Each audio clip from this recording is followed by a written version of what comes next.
लगातार तीसरे दिन दर्द से तड़पते घायल घोड़ों का वंदे मातरम ट्रस्ट संस्थापक विजयकांत चौहान द्वारा दोपहर पुनः 2 डॉक्टरों की टीम के साथ अनाज मंडी में जाकर ग्लूकोज की बोतल चढ़ाकर मरहम पट्टी, दवाई, इंजेक्शन आदि द्वारा इलाज कराया गया। अब घायल घोड़े को दर्द से आराम है, जख्म भी धीरे धीरे ठीक हो रहा है। विजयकांत चौहान ने बताया कि जनपद में कई पशु चिकित्सक हैं, परंतु किसी पशु, जानवर, घोड़े या दुर्घटनाग्रस्त गोवंश के इलाज में सरकारी डॉक्टरों की टीम का घंटों इंतजार करना पड़ता है। अगर कोई डॉक्टर आ भी जाए तो केवल फॉर्मेलिटी ही करते हैं। बेसहारा घायल पशुओं और दुर्घटनाग्रस्त गोवंश को टेम्परेरी इलाज के बाद बेसहारा ही छोड़ दिया जाता है। ऐसे में उन्होंने पशुओं का परमानेंट इलाज की मांग की है। सहारनपुर लॉकडाउन की अवधि के दौरान विद्युत बिलों में फिक्स चार्ज जोड़े जाने को लेकर व्यापारी पूरी तरह मुखर हो गए हैं। इस संबंध में आज सहारनपुर उद्योग व्यापार प्रतिनिधि मंडल से जुड़े व्यापारी महानगर अध्यक्ष विवेक मनोचा के नेतृत्व में विद्युत अधिकारियों से मिले और प्रदेश के ऊर्जा मंत्री को संबोधित ज्ञापन सौंप कहा कि शीघ्र ही फिक्स चार्ज वापस न लिए गए तो व्यापारी आंदोलन को विवश होंगे। विद्युत अधिकारियों ने व्यापारियों को आश्वस्त करते हुए कहा कि उनकी हर संभव मदद की जाएगी। अधिकारियों से मिलने के लिए आए हैं। आज आने का मकसद ये है कि बड़ा दुर्भाग्यपूर्ण है कि पिछले 2 महीने के अंदर लॉकडाउन के दौरान व्यापारियों ने अपनी सभी समस्त जिम्मेदारियों को पूरा करने का काम किया है और एक उम्मीद जगी थी जिस समय हमारे वित्त मंत्री ने घोषणा की कि व्यापारियों को और आमजन को इसकी सुविधा मिलेगी और कहीं ना कहीं कुछ ना कुछ छूट मिलेगी। लेकिन ये बड़ा दुर्भाग्यपूर्ण है कि सीधी छूट मुझे लगता है कि छोटे व्यापारी तक कहीं भी पहुंच नहीं पा रही है। विद्युत विभाग ने जिस प्रकार से पूर्व में घोषणा की थी कि जब हमारे प्रतिष्ठान बंद हैं, जब वहाँ पर कोई किसी प्रकार की कमर्शियल एक्टिविटी हुई नहीं है, किसी तरह की गतिविधि हुई नहीं है, तो जो फिक्स चार्जेज हैं वो नहीं लिए जाएंगे। लेकिन ये मुझे बताते हुए बड़ा दुख है इस बात का कि इतने बड़े राहत पैकेज की घोषणा हो और केवल एक छोटे व्यापारी तक ये सुविधा भी ना पहुँचे कि वो किसी प्रकार से उसका जो फिक्स चार्जेस हैं कमर्शियल बिल के रूप में वो भी नहीं छोड़े जा रहे। तो मैं समझता हूँ कि सीधे हाथ में किसी प्रकार का कोई लाभ व्यापारियों को नहीं होने जा रहा है। अगर आगे नहीं होता है तो आगे क्या है? निश्चित रूप से हम आज चेतावनी देने आए हैं। आज हम क्योंकि एक सोशल डिस्टेंसिंग का मामला है और एक व्यवस्था को हम लोगों ने हमेशा बनाने का काम किया है, लेकिन इस चेतावनी के रूप में आज हम केवल एक ज्ञापन देने का काम कर रहे हैं माननीय मंत्री जी के नाम। अगर इस दिशा में कोई व्यापारियों के हित में निर्णय ना लिया गया तो हम आज चेतावनी भी दे रहे हैं कि इस दिशा में हमें फिर जिस हद तक जाना पड़ेगा हम जाने का काम करेंगे। सहारनपुर कोरोना वायरस के संक्रमण से बचाव को चल रहे लॉकडाउन की अवधि के पश्चात आज शासन की गाइडलाइन के अनुसार धार्मिक स्थलों के द्वार खोले गए। इस दौरान सोशल डिस्टेंसिंग के साथ मंदिरों में पूजा अर्चना की गई। इस दौरान सोशल डिस्टेंस का विशेष ध्यान रखे जाने के दिशा निर्देश जारी किए गए थे, जिसको लेकर धर्माचार्यों ने भी इसका विशेष ध्यान रखा।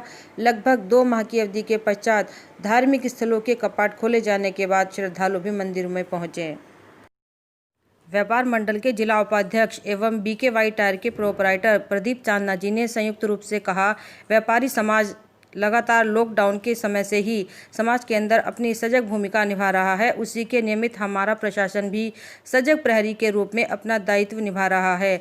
आज हमारे द्वारा RTO KD Singh, RTO Radheshyam, RTO RP Mishra, RTO Satish Kumar, RTO RN Srivastava को सौंपे 150 मास्क, N95 सैनिटाइजर, 500 ml सौंपे जा रहे हैं। इस संक्रमण काल में जो हमें सेवाएं दे रहे हैं उनकी सुरक्षा भी आवश्यक है।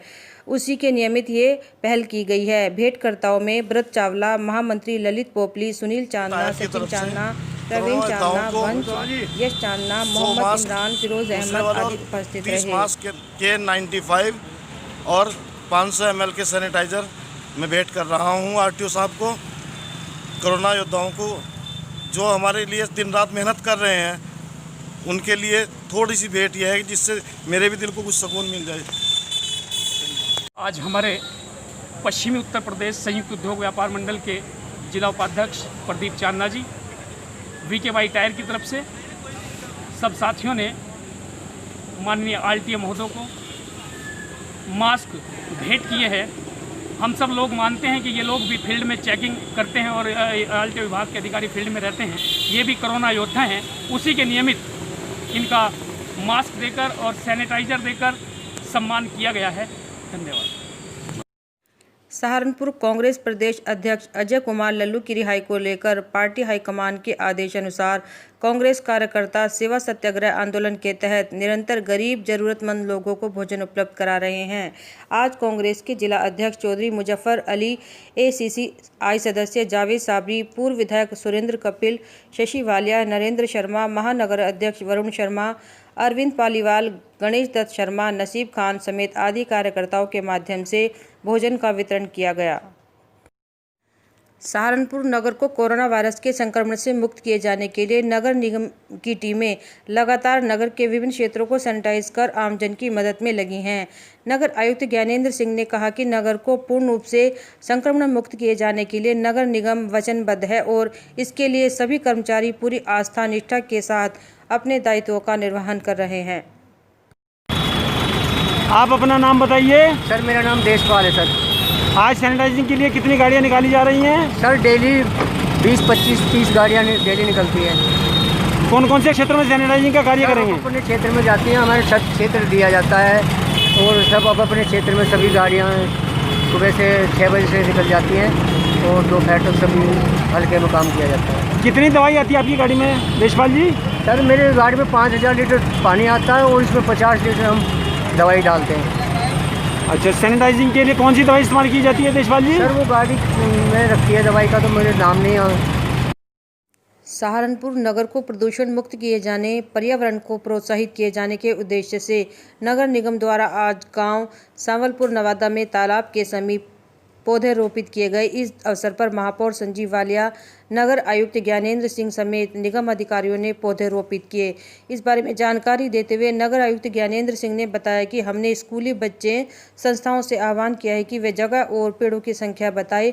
हम उनको पेड़ भी उपलब्ध कराएंगे और उसमें दवाइयों व पानी का विशेष ध्यान रखेंगे, जिससे कि वातावरण शुद्ध हो सके और सहारनपुर में चारों तरफ हरियाली दिखाई दे।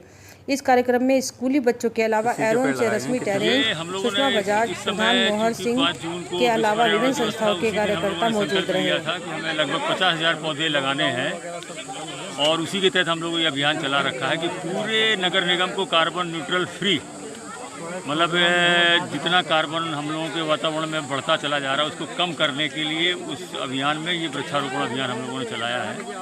इसमें सभी स्वयंसेवी संगठनों को हम लोग जोड़ रहे हैं और उनसे अपील कर रहे हैं कि वो हमारे साथ आएँ और वृक्षारोपण करें। हम उनको माली, हम उनको वृक्ष उपलब्ध कराएंगे और इस अभियान में प्रत्येक बच्चे को, स्कूल के सारे बच्चों को हम लोग जोड़ रहे हैं, प्रत्येक नागरिक को जोड़ रहे हैं जो इस अभियान में हमारे साथ आए और इस महाअभियान में भाग ले और सहारनपुर नगर निगम को क्लीन और ग्रीन दोनों बनाने में हम लोग नगर निगम लगा हुआ है। उसी में एक हम लोगों ने आज ये सांवलपुर नवादा गांव है, यहाँ पर शुभारम्भ किए। हमारा बहुत बड़ा तालाब है ये, इस तालाब के किनारे किनारे हम लोगों ने वृक्षारोपण किया है, जिससे हमारे तालाब भी सुरक्षित रहेंगे और ग्रीनरी भी सुरक्षित रहेगी। Thank you.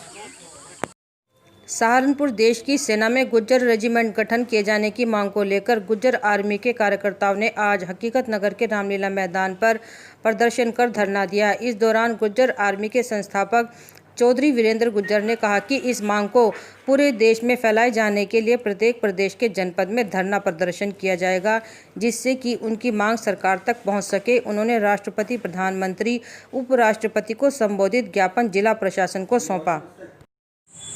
मैं वीरेंद्र सिंह गुजर, संस्थापक गुजर आर्मी, आज हमने जनपद सहारनपुर में जिलाधिकारी के माध्यम से महामहिम राष्ट्रपति, महामहिम उपराष्ट्रपति, माननीय प्रधानमंत्री भारत सरकार को भारतीय सेना में गुजर रेजिमेंट बनाए जाने के लिए आज हम जिलाधिकारी के माध्यम से ज्ञापन देकर अपनी मांग को मजबूती की तरह से उठाने जा रहे हैं। और ये ज्ञापन जिस तरह से आज सहारनपुर में दिया जा रहा है, पूरे देश के हर प्रदेश में, हर जनपद में गुजर आर्मी संगठन की तरफ से और गुजर समाज के समस्त संगठनों की तरफ से सरकार को दिया जाएगा। और अगर हमारी भारतीय सेना में गुजर रेजिमेंट नहीं बनाई जाती तो जिस तरह से हमारी योजना गुजर जंतर मंतर सहारन दिल्ली में पहुंचने को आर पार की जंग का ऐलान करना था, फिर हम दोबारा उस यात्रा को चलाकर जंतर मंतर दिल्ली में सरकार के सामने मजबूती से अपनी बात को रखेंगे। और जब तक हमारी भारतीय सेना में गुर्जर रेजिमेंट नहीं बनेगी, ये आर पार की लड़ाई हम लड़ते रहेंगे।